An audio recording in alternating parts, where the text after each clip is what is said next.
MGT 600, Management, Peoples and Teams. We are Group 15, and we are here to provide an advice to EcoCorp Design Group or the ECD. My name is Annalisa Abonita, and I'm presenting objective number 1, which is to implement a new document control system. The document control system is necessary for ECD because it has an impact on customer satisfaction, product quality, and overall system management. The document control system will organize routes, tracks, documentation involved in the design development process. Skipper 2015. We know that ECD offers project and construction management services in addition to architecture and design services. As a result, we devised 3 phases for implementing a new document control system. Phase 1 is the design review process. First is the initial review by the principal architect, and then junior architect will schedule an architect review meeting. This is a good time to go over any revisions or polish the designs. Then the review checklist to see if the designs are correct and are adhered to. Next is to finalize a review report to determine whether the design team is all in agreement to the final review. Finally, accepting the review and sign off will be done by the lead partner. On our phase 2, it is best to hire a suitable software vendor to help with the document control system. Next is to check how compliant the new document control system is, and then manage the archiving procedure. It's important to save old files in the system for precautionary measure. The information is kept accessible and is protected by the system when it is archived in the data management system. Long-term archive and storage are made possible by secure data archiving. It offers safe places to keep information that can be accessed when necessary. On our phase 3, accessibility settings is creating a security code for specific documents. This prevents specific teams or individuals from accessing the files. Then the human resources manager should conduct trainings from the software vendor for the team to enable for the team to upskill, familiarize, and learn the new software of the document control system. According to Code 2014, to successfully implement a new document control system, one must be ready for change. Change readiness analyzes the company's feasibility and capacity to successfully deliver the benefits of a proposed system or a project. By communicating your objective, outlining the advantages, and securing their support, you can engage at a more substantial level and win their commitment. According to Charlotte and Smith 2011, it may take some time to persuade others to explain the new system or commit to the desired goals. Each stakeholder will try to persuade must carefully weigh the benefits of agreeing the plan system, but the outcome will be very rewarding in the end. And here is Paula to discuss objective number 2. Hello, everyone. This is Paula Garcia. Now we are going to talk about talent management and succession planning for ECD organization, which is our second objective. It is essential to communicate to the management team within the organization the importance of recognizing themselves as a unified group that collaborate, share resources, and encourage growth. Without such unity, the lack of communication between different offices can hinder employee development and limit opportunities for skill improvement. Talent management refers to the methods employers use to attract and cultivate a workforce that can be highly productive and committed to the organization over the long haul. This process can enhance the business overall performance and ensure its continued competitiveness when executing with a strategic approach. Here we have 7 steps. of talent management framework that ECD can follow up. Our first step is talent strategy and planning, where you need to consider the following activities: creation and description of employees' engagement, retention, and reward strategies, identification of the business metrics and measures, creation of the strategic HR team, and workforce planning. The following activities step is talent acquisition, and its activities identify are sourcing, recruitment, advertisement, define the employer value proposition, candidate pools, identify, attract, and select talent in effective recruitment process, and onboarding. The third step is employee performance management, and the key activities are leadership development, coaching and training new and current employees, career mapping and further opportunities, professional development, and goals alignment. The next one is training development, where the organization needs to focus and align learning with ECD's organizational goals and strategy, develop and care for learning culture, measure training effectiveness, offer appropriate and varied learning channels. The next is succession planning and identify. The organization needs to take account talent profiles, executive education, leadership assessment and evaluation, succession management, fast-track leadership programs, and actively match top talent to critical roles. The last step is total reward, which consider employee compensation and benefits, employee incentive, rewards, and recognition programs, and performance pay. According to Mahran 2017, talent management lacks a clear definition and it's open to different interpretation. It involves management principles across HR practices like recruitment, performance management, succession planning, and development. Performance management is a key component. Strategies for talent management are often unified and associated with technology and concreteness. Using language emphasizing value could shift perceptions of talent management role and importance. In this part is another essential part of this objective, which is succession planning, which can benefit both the organization and its employees and ECD's organization by retaining knowledge and providing career growth opportunities. However, factors such as support from key stakeholders, number of potential successors, development period, communication with candidates, and equal opportunity laws should be considered.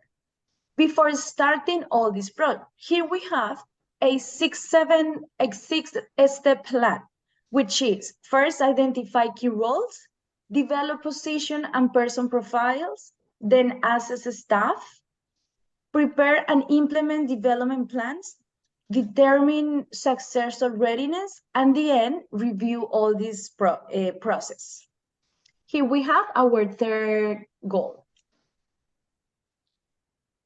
All right. Hi, everyone. This is Gyanraj Panthi. So I'm going to discuss about the objective number 3, which is a strategy for team virtual, rapid virtual team development process. So when we talk about the ECD group, we can have a Tuckman model of team development strategy to advance, the virtual team approach of working together for any projects of ECD groups. So in that terms, as we know, in this globalization, what happened is remote work is a new norm of working together, and it is very cost effective, access to wider talent pool, and also, it's quite flexible to work around with talent all across the globe. So for ECD group, the virtual team development cycle, the framework concept, which I have taken from the Tuckman 5 steps is the forming, which is a first part of where the team formation has to take place. And the next step is storming, which is also where the team collaboration and communication, and building a trust and team unity within the group has to be built within the storming stage of the Tussman, model. And the third one is the norming, which is very important as a step in terms of defining the goals and objectives of the project, the team, how they should collaborate in terms of meeting those kind of objectives of particular projects, and also help in develop shared understanding of how they can work together for the common goal of that particular projects or the company. And the fourth step is performing, which also allows in terms of defining their roles and responsibilities, based on which in a team there are a lot of groups or units or department work together for that projects particularly, so everyone has a particular roles to execute in that project. So it has to be predefined, and everyone should follow their roles and responsibility. And also a collaborative and knowledge sharing session has to be conducted every time with the team in terms of building the team's knowledge, also sharing ideas on the projects to execute it more in a more effective and better way. And the fifth step, which is the adjourning, which is the progress evaluation and monitoring team performance, which helps in understanding where the team is leading towards the goal. Are we on the right steps of the project action plan or not? So those kind of things has to be at the end of adjourning stage. Now, when we talk about this, forming a virtual team concept, the framework for ECD group, now we have to look into the challenges and the dynamic of how we can achieve that productivity or performing within that team, together for the virtual work from different disciplines and location for the ECD group. And there has to be a set of things that we need to look forward. So the first thing is the proper communications channel, and overcoming the communication difficulties. There are a lot of things. Like, first thing is the people are from different region, and they have different languages to who speak, and their time zones difficulties, and also the technology barriers is also one of the key challenges that that ECD group has to overcome. Now the second step is building strong relationship and trust.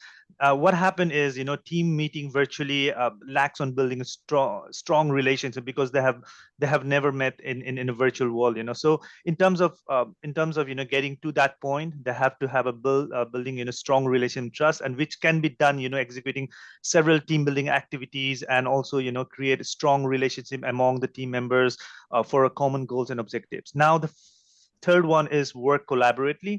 So what happened is when the team combination is it's another it's a work collaboration is also the biggest challenge that we face in the virtual world. So where the team members feels lack of expressing their views, ideas, and also and the people are from different discipline, regions, and work environments. So in that terms, ECD group must foster a collaborative approach through several workshops, sessions, to create positive working environment for the team.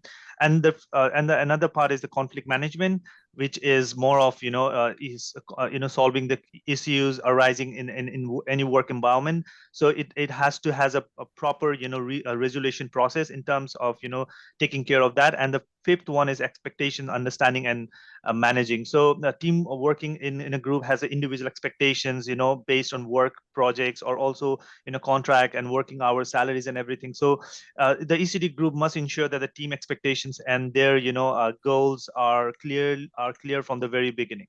So now I will hand it over to Mov to explain the real examples of all three objectives. Thank you.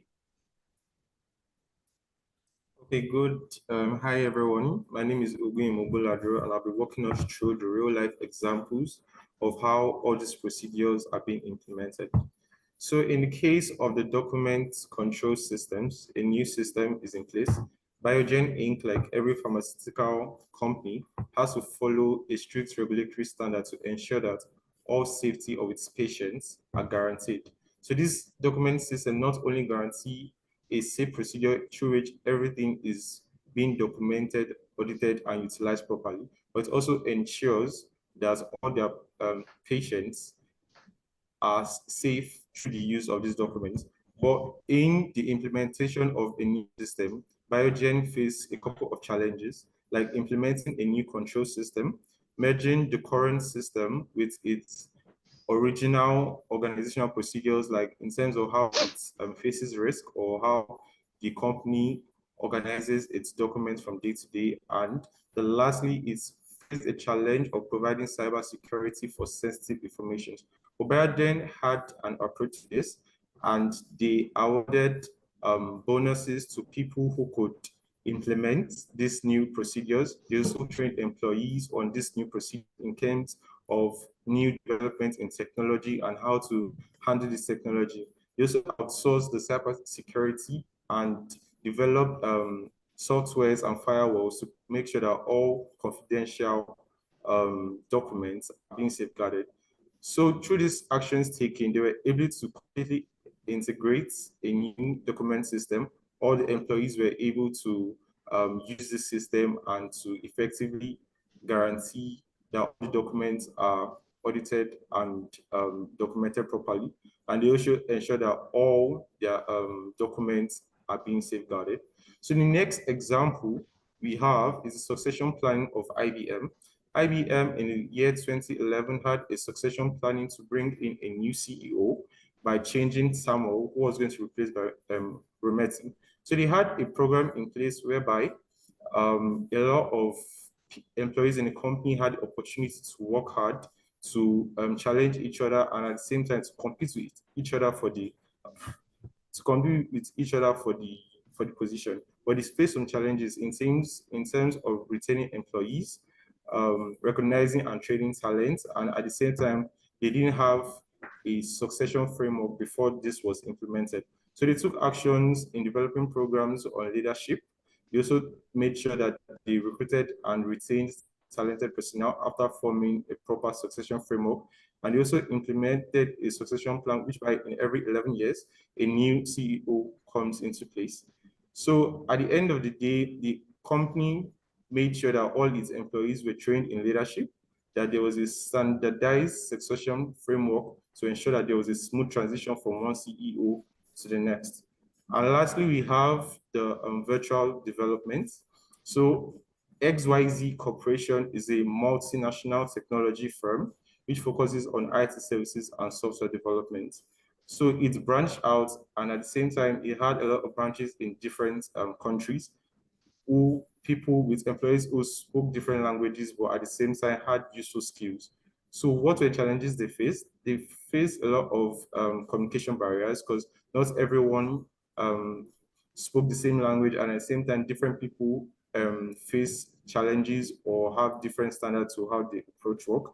You also had an issue of major reliance on technology because everything had to be digitized to ensure that everyone from different regions could talk to each other.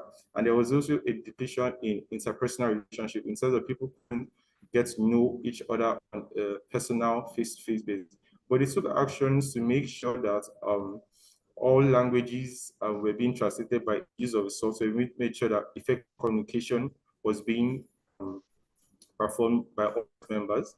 They developed team building activities by creating platforms whereby people get to know each other on a one-on-one basis. They also use virtual tools to ensure that everyone could pass information very effectively. And at the end of the day, effective communication was irrespective of the culture. Team members were able to build relationships irrespective of the distance, and the fast and easy flow of information was guaranteed by the use of effective communication tools. So those are the examples we have of how these processes were implemented in a real life example. Thank you. So thank you, everyone.